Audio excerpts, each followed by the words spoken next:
Hai Fitness Mania, yuk kita sekarang bicara soal gula ya.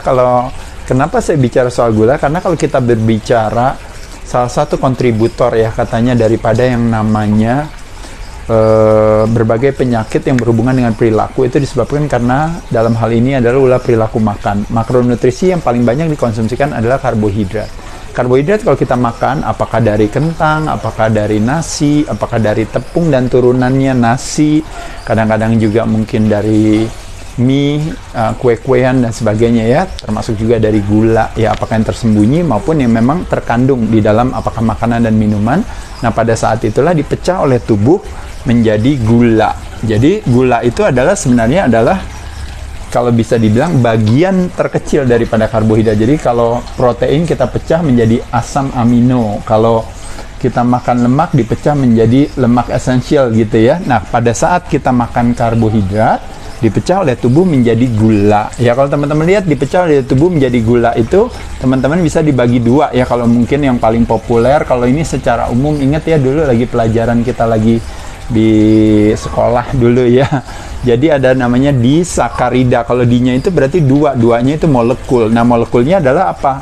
Molekulnya yang paling populer kalau yang mengandung dua molekul itu salah satunya adalah yang paling terkenal adalah sukrosa ya. Biasanya didapat dari mana? Dari refined sugar, gula pasir dan sebagainya. Nah kandungan daripada gula pasir itu ada kandungan namanya fruktosa, ada kandungan yang namanya glukosa gitu ya kalau teman-teman lihat. Jadi glukosa dan fruktosa itu dia terikat bersama gitu. Ketika dia masuk ke dalam darah nanti dipecah oleh tubuh kita ya. Makanya kenapa ada fruktosa dan glukosa ya. Itu kalau kita berbicara dari yang namanya disakarida. Kalau mono ini berarti yang kebalikannya tadi dua, berarti ini satu, berarti single ya. Yaitu adalah si glukos itu tadi ya. Nah selain itu juga kalau yang namanya dua molekulnya ada sukrosa, ada juga yang namanya maltosa atau maltose. Nah bedanya kalau maltose isinya adalah glukos sama-sama glukos, terikat dia bareng molekulnya. Nah sedangkan kalau monosakarida selain glukos ada yang namanya fruktose sendiri atau fruktosa gitu ya, yang biasa didapat dari buah-buahan gitu ya. Nah cuma nanti teman-teman kita bisa lihat di sini yang menjadi berbagai tantangannya. Teman-teman tahu nggak ada yang namanya indeks glycemics ya, indeks glycemics ya, atau dikenal dengan namanya IG. IG itu adalah kecepatan gula masuk ke dalam darah. Nanti hubungannya dengan sebenarnya ingin kita mau tahu kira-kira mana sih makanan-makanan yang kecepatannya lebih tinggi, mana yang kecepatannya lebih rendah. Semakin seratnya biasanya lebih banyak, biasanya IG-nya cenderungnya semakin lebih rendah. Semakin seratnya lebih sedikit, biasanya IG-nya semakin tinggi. Nah, kalau teman-teman lihat di sini, kalau misalnya monosakarida, kalau misalnya langsung misalnya cuma glukosnya aja, otomatis GI-nya atau glycemic index-nya adalah patokannya adalah 100, teman-teman lihat di sini. Berbeda kalau fruktosa dari buah karena seratnya banyak dan sebagainya, maka indeks glycemic-nya cuma 20. Cuma ini yang jadi tantangan nanti adalah kita berbicara soal kemampuan organ tubuh kita untuk memproses si fruktosa itu sampai mana, dan yang kedua adalah juga ada hubungannya dengan respon insulin. Itu berbeda lagi dengan indeks glycemic ya. Oke, lanjut dulu. Nah ini kalau seandainya misalnya glycemic indeksnya di sukrosa itu adalah kurang lebih di sekitaran 60, kurang daripada ini. Kenapa? Karena ada dua yang harus dipecah, makanya kenapa kurang lebih sekitar 60.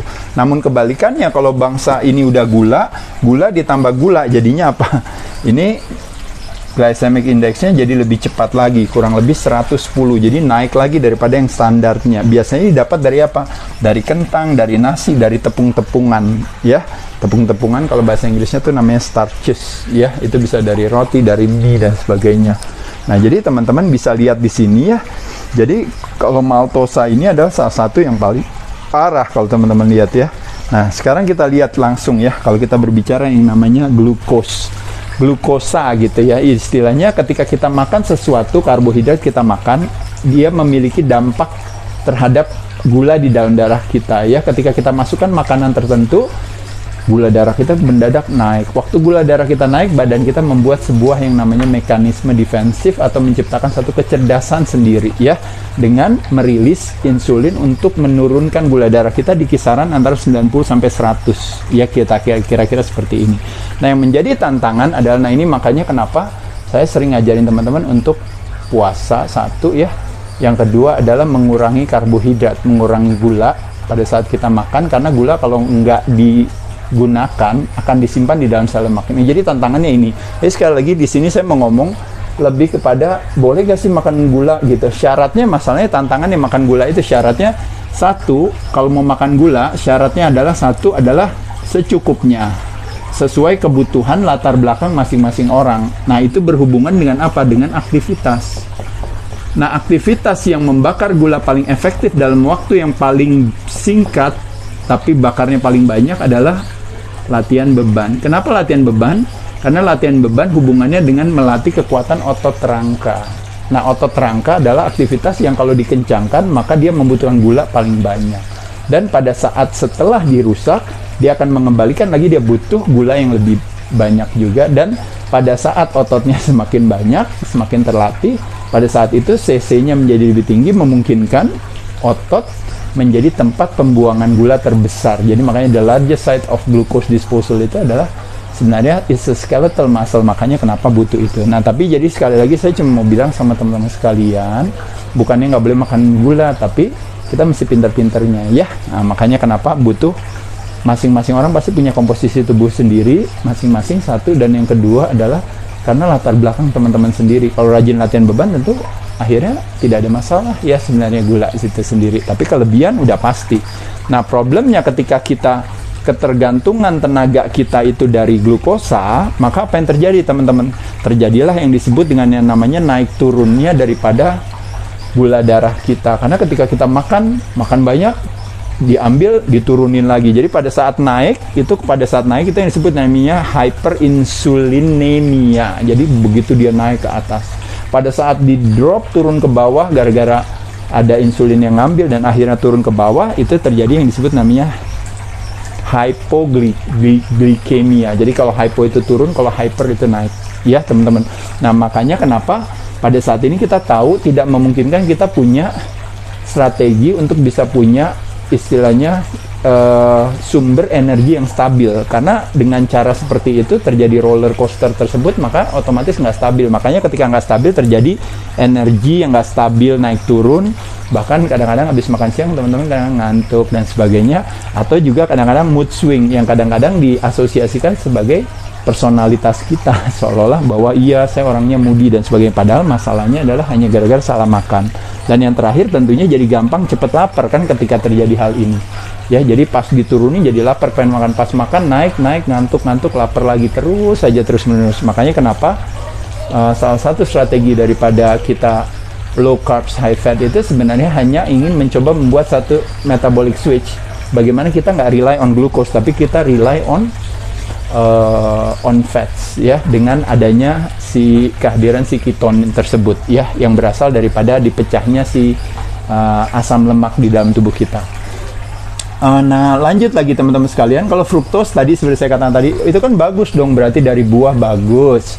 Indeks glikemiknya rendah kan, cuma 20 rendah. Iya, cuma problemnya adalah fruktosa itu hanya bisa diproses oleh liver kita, dan liver kita terbatas. Makanya kenapa ketika kita banyak makan buah, gula dari buah, atau bahkan fruktosa yang banyak datang dari high fructose corn syrup ya. High fructose corn syrup kadang-kadang sering terjadi di makanan-makanan processed food gitu ya. Atau kadang-kadang juga dari gula pasir yang berasal berasal dari berbagai hidden sugar yang dimiliki oleh minuman-minuman misalnya, atau makanan-makanan proses yang kita nggak tahu. Nah, itu kandungannya banyak kandungan fruktos. Akhirnya liver kan tujuannya kan adalah untuk detoksifikasi salah satunya, jadi dia kasih beban menjadi lebih berat. Dan kedua, fruktos itu mudah sekali disimpan di dalam sel lemak kalau nggak dipakai atau kalau kelebihan. Dan akhirnya makanya kenapa end up-nya kita akhirnya menjadi non-alcoholic fatty liver disease atau alcoholic fatty liver disease kalau seandainya disebabkan karena kita banyak konsumsi alkohol. Selain itu juga problemnya juga dengan kebanyakan fruktos, akhirnya nanti kita akan punya masalah dengan ketika sel kita tidak sensitif lagi terhadap insulin. Jadi terjadi namanya insulin resistensi, dan akhirnya nanti akan mengarahkan kita kepada diabetes tipe 2 ya. Nah, jadi teman-teman bisa bayangin kalau seandainya kita konsumsinya kebanyakan karbo itu terus kebanyakan, maka apa yang terjadi? Apalagi semua karbo kita makan ya dengan berbagai jenisnya. Maka otomatis yang terjadi adalah karbo kelebihan, berat badan akan naik, perut akan tambah gede. Satu. Kedua, problemnya adalah ketika insulin selalu hadir, sel tidak sensitif lagi. Maka yang terjadi yang namanya insulin resistant atau yang dikenal dengan namanya prediabetes. Ya. Teman-teman tahu di situ, dan itu yang terjadi sekarang hari ini ya. Udah pada diem di rumah semua, yang dari normal akhirnya terpleset, akhirnya masuk ke dalam kategori prediabetes. Lalu ketiga yang tadi saya katakan tadi, fatty liver disease, problemnya yang nanti akan mengarahkan kepada diabetes tipe 2 gitu. Yang keempat adalah tekanan darahnya tinggi. Yang kelima, kalau tekanan darahnya tinggi gara-gara gula juga akhirnya menyebabkan apa? Berbagai penyakit yang berhubungan dengan jantung. Ini berbagai penyakit yang berhubungan dengan pembuluh darah. Dan terakhirnya penyakit yang berhubungan dengan apa teman-teman? Dengan syaraf ya, neuropati. Akhirnya salah satunya adalah demensia yang dikenal dengan namanya, kalau istilahnya orang bilang, diabetes tipe 3. Ya, yang berhubungan dengan syaraf gitu ya. Selain itu juga kalau kebanyakan gula, apalagi problemnya teman-teman sekalian, di masalah di pencernaan ya, mulai yang namanya kayak mineral absorptionnya semakin berkurang kemampuannya. Lalu selain itu juga gara-gara gula, problemnya gula nih teman-teman sekalian, gula itu dia kasih makan apa? Nah ini yeast, fungus, bakteria dan sebagainya itu malah dikasih makan. Makanya kenapa patogen penyakit gitu ya, kalau sekarang ini disebutnya namanya oportunis. Akhirnya bayangin teman-teman, kan ceritanya protokol sehat proteksi dari luar, jadi teman-teman tidak melakukan protokol sehat proteksi dari dalam, yang ada teman-teman malah ngasih kesempatan kepada si kuman penyakit itu untuk bisa makan enak. Kenapa? Karena di rumah makanannya kebanyakan gula-gula semua. Akhirnya problem, belum ditambah dengan stres dan sebagainya, akhirnya nanti bisa berpengaruh kemana? Bisa berpengaruh akhirnya ke macem-macem. Nah tadi kan ketika akhirnya terjadi ini, akhirnya terjadi leaky gut, bloated, akhirnya alergi terhadap makanan, nanti terakhirnya dibilangin, oh iya saya punya masalah dengan autoimun gitu. Pada kenyataannya sebenarnya disebabkan hanya gara-gara apa? Gara-gara cukup dengan mengurangi gula saja urusannya beres. Tapi nggak terjadi. Belum lagi ditambah berbagai penyakit-penyakit yang kalau bisa dibilang, kalau teman-teman pernah dengar yang namanya hypothyroid gitu ya, mungkin ada lagi ya, misalnya apalagi adrenal fatigue kalau seandainya misalnya stres dan sebagainya, lalu PCOS, lalu apalagi di sini ya berbagai catatan-catatan saya.